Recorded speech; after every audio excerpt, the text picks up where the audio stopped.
Hello everyone, my name is Sasha and welcome back to Care Memo.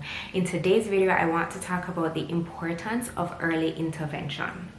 Early intervention is exactly what the name sounds like. It is noticing an issue or just seeing something that's a little bit odd and stepping in, doing something, intervening earlier, sooner rather than later. So don't let the issue prolong.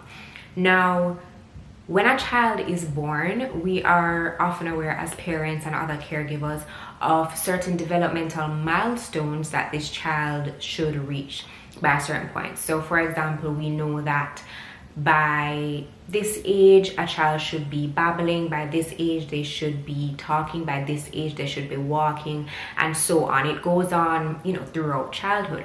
However, many children do not reach the stipulated milestones at the age or the range that is expected, and often they don't meet these milestones at all.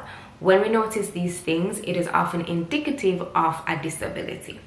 So when parents notice these things, a lot of times for a number of reasons, they don't want to use early intervention, whether it be because they feel ashamed or they feel guilty. So for example, a lot of parents might say to themselves, boy, did I do something wrong when I was pregnant?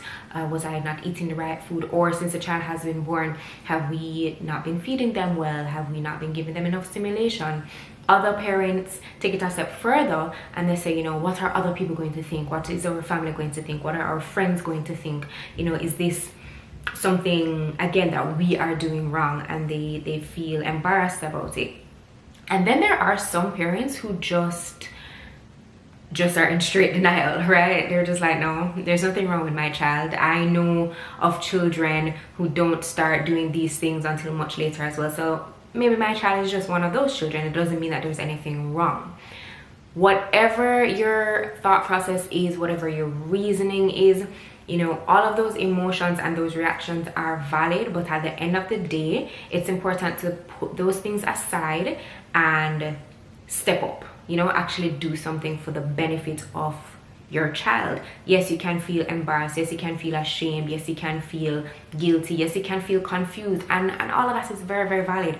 But put those things aside and step in and do something for the benefit of the child.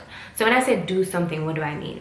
If you notice that a child has not met a particular milestone by a certain time or a certain point, you can go to their doctor, go to the pediatrician, go to a nurse, perhaps go to one of their teachers or somebody of that sort of nature, and ask questions and compare notes. Hey, I've noticed that my child is doing this thing. Is this typical? Or I've noticed that my child is not doing something which I would have expected he or she to start doing by now. Is this normal?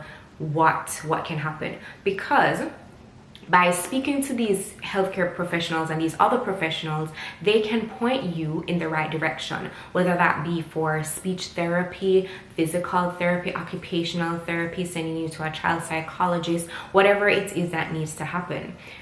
You will also be able to get, if necessary, the right labeling through early intervention. And the right labels and the right resources ultimately help your child to succeed in the long run.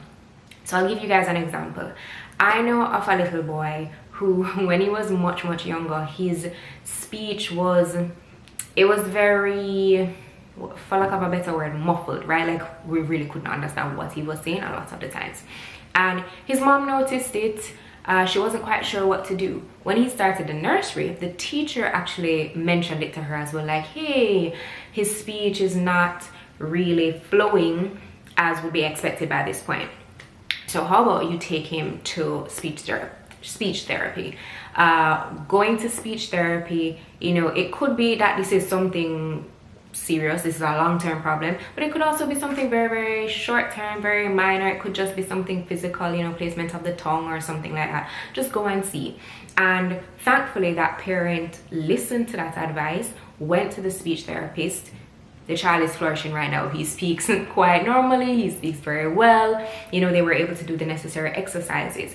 Now imagine if that was not done and he continued with this speech impediment, one, it probably would have just stayed there for longer, you know, and the chances of it being corrected would have probably been lessened.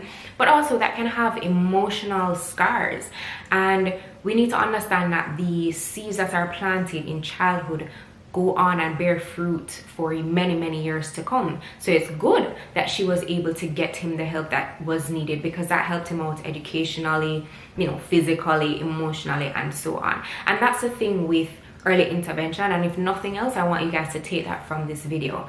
Early intervention allows your child to access the resources and to access the professionals and just learn the skills that will be necessary for them to go on to have like a more productive life educationally, you know, in the classroom, with studying, socially, emotionally, and so on, behaviorally, you name it. So that's really all today's video is about. At the end of the day, as a parent, you are not a failure by getting or implementing early intervention for your child. You're really not a failure. What you are actually is an advocate for your child. You are saying, hey, I'm noticing something, but I want my child to have the best life that they can possibly have. Therefore, let me go and get help early, all right, sooner rather than later. So that's it for today's video. As usual, leave me a comment if you guys would like the video, share the video, subscribe to the channel, tell a friend to tell a friend. Thank you for watching, and I'll talk to you guys in the next video.